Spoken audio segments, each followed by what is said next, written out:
Hi everyone, मैं संतोष मेहर। आपके अपने यूट्यूब चैनल पर स्वागत है। इस वीडियो लेक्चर में हम कवर करने वाले हैं दोस्तों न्यूटन के गति के नियम, जो आपके एग्जाम पॉइंट ऑफ व्यू से बहुत ही महत्वपूर्ण है।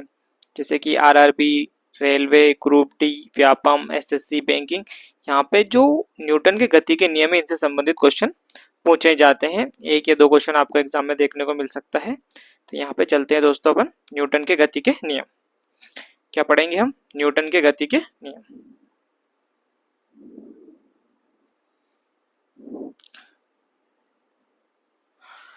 तो सर आइजैक न्यूटन ने सबसे पहले 1687 में,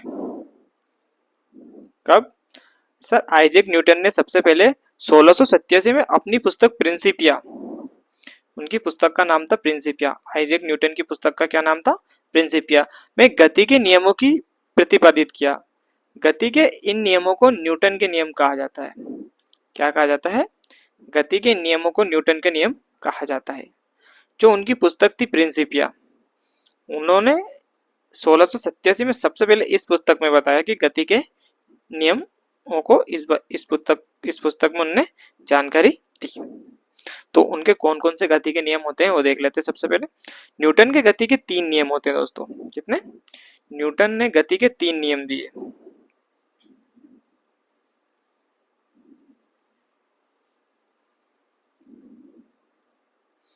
जिन्हें न्यूटन के गति के नियम कहा जाता है। कितने नियम दिए? 3 नियम दिए। तो न्यूटन का गति का प्रथम नियम क्या है, इसको अपन अच्छे से पढ़ेंगे, आप भी साथ में पढ़िए। तो न्यूटन के गति के प्रथम नियम में न्यूटन ने बताया कि क्या, जो न्यूटन के गति का प्रथम नियम है इसे गैलीलियो या जड़त्व का नियम भी कहा जाता है। क्या कहा जाता है इसे? गैलीलियो या जड़त्व का नियम भी कहा जाता है। न्यूटन के प्रथम नियम को गैलीलियो या जड़त्व का नियम भी कहा जाता है। तो न्यूटन ने प्रथम नियम में बताया कि क्या, कि कोई भी वस्तु अपनी स्थिर अवस्था या समान गति की अवस्था में तब तक बनी रहेगी जब तक कि उस वस्तु पर कोई बाहरी बल ना लगाया जाए। कौन सी चीज बताई उसने? न्यूटन ने गति के प्रथम नियम के अनुसार कोई भी वस्तु अपनी स्थिर अवस्था या समान गति की अवस्था में तब तक बनी रहेगी जब तक कि उस वस्तु पर कोई बाहरी बल ना लगाए। जैसे कि सपोज दैट ये कार है,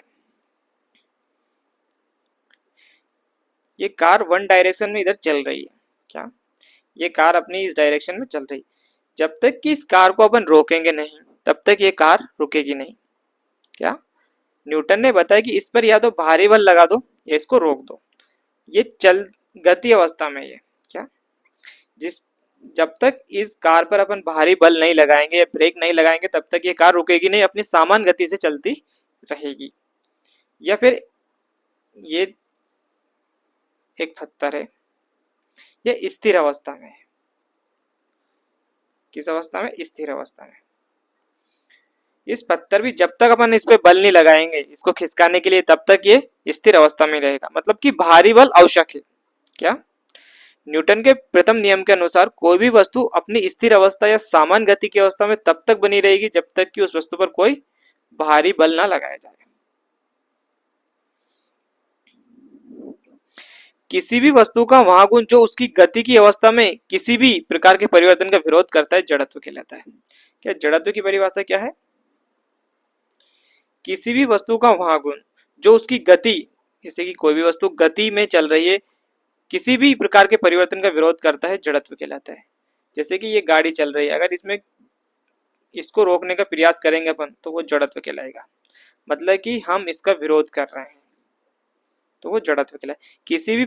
किसी भी वस्तु का वह गुण जो उसकी गति की अवस्था में किसी भी प्रकार के परिवर्तन का विरोध करता है जड़त्व कहलाता है। ये गति न्यूटन के गति का प्रथम नियम है। और जड़त्व 2 प्रकार का होता है। कौन कौन सा? 2 प्रकार का जड़त्व होता है, विराम का जड़त्व और गति का जड़त्व। कितने प्रकार का होता है? जड़त्व 2 प्रकार का होता है, विराम का जड़त्व और गति का जड़त्व। विराम का जड़त्व क्या होता है? वस्तु का वह गुण जिसके कारण वस्तु विराम अवस्था में रहना चाहती है। वस्तु का वह गुण जिसके कारण वस्तु विराम की अवस्था में रहना चाहती है। जैसे कि आपने देखा होगा कि गिलास में पोस्ट कार्ड रखकर उसके मध्य में सिक्का रखकर कार्ड को झटके से खींच लेने पर सिक्का गिलास में गिर जाता है। क्या? ये गिलास है अपना,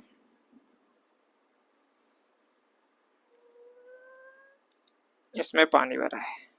अगर इसके ऊपर सिक्का रखेंगे अपन और यहाँ पे कार्ड या चद्दर रखेंगे, अगर इसको अपन खींचेंगे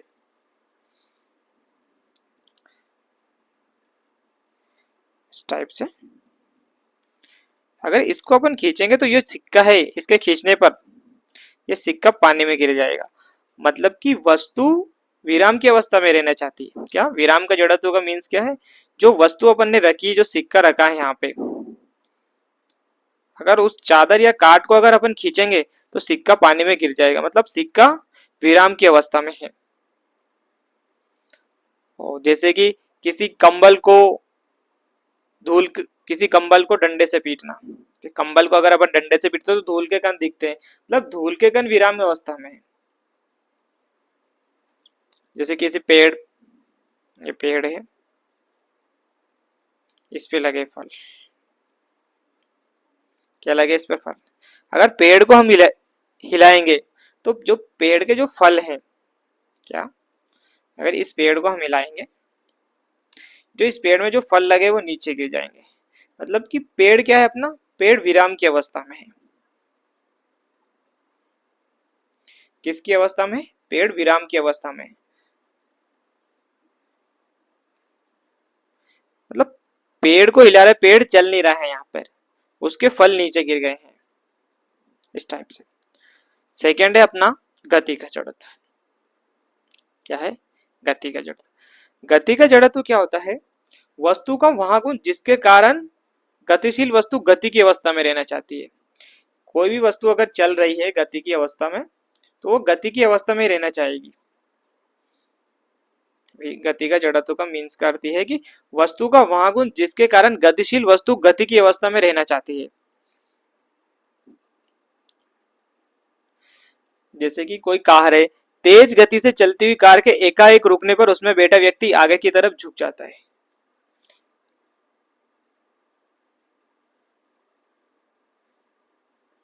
ये अपना सीट है, इस पे अगर कोई व्यक्ति बैठा है, सपोज दैट इस टाइप से, तो ये विराम की अवस्था में बैठा है अभी तो फिलहाल में। जैसे कि कार चल रही है या बस चल रही है, बस में व्यक्ति बैठा है विराम की अवस्था में। जैसे इसमें अगर ब्रेक लगेगा तो ये व्यक्ति बैठा है जो आगे की तरफ झुक जाएगा। क्या? आगे की तरफ। मतलब कि व्यक्ति भी गति की अवस्था में गतिशील रहना चाहता है।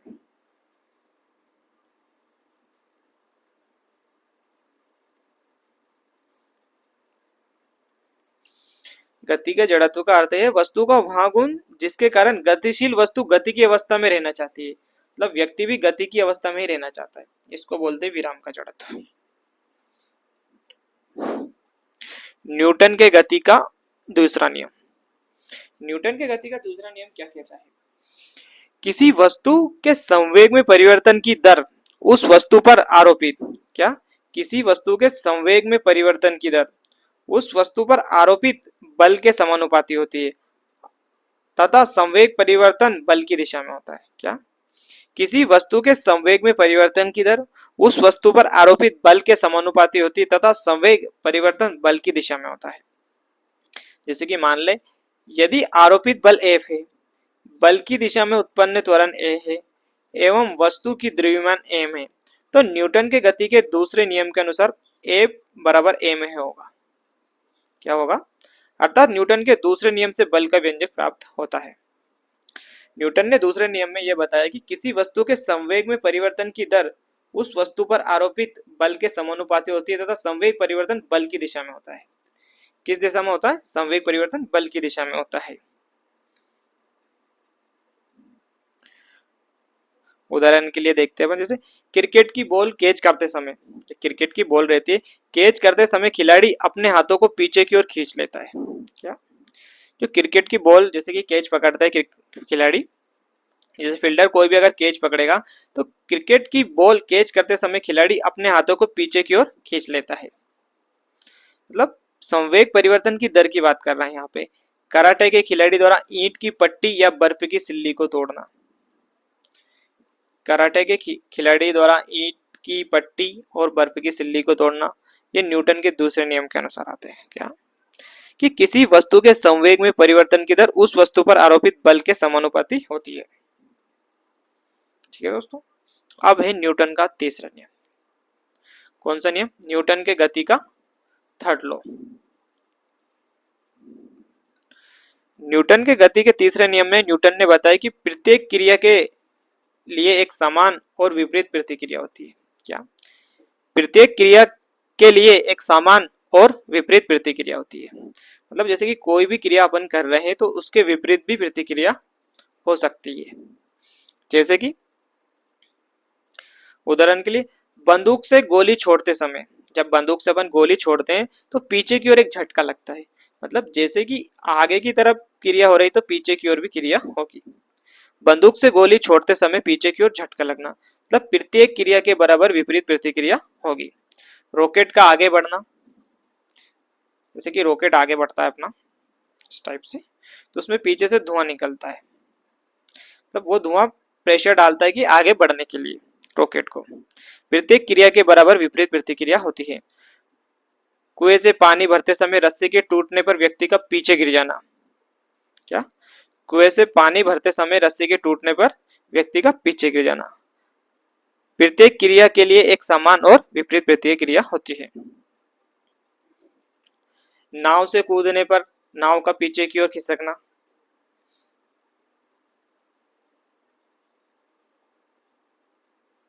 इस टाइप से अगर नाव से हम कूदेंगे तो ये नाव पीछे की ओर खिसकेगी।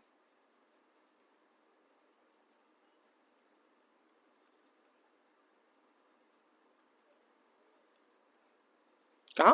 पीछे की ओर खिसकना। ये न्यूटन के 3 नियम हमने पढ़ लिए हैं दोस्तों।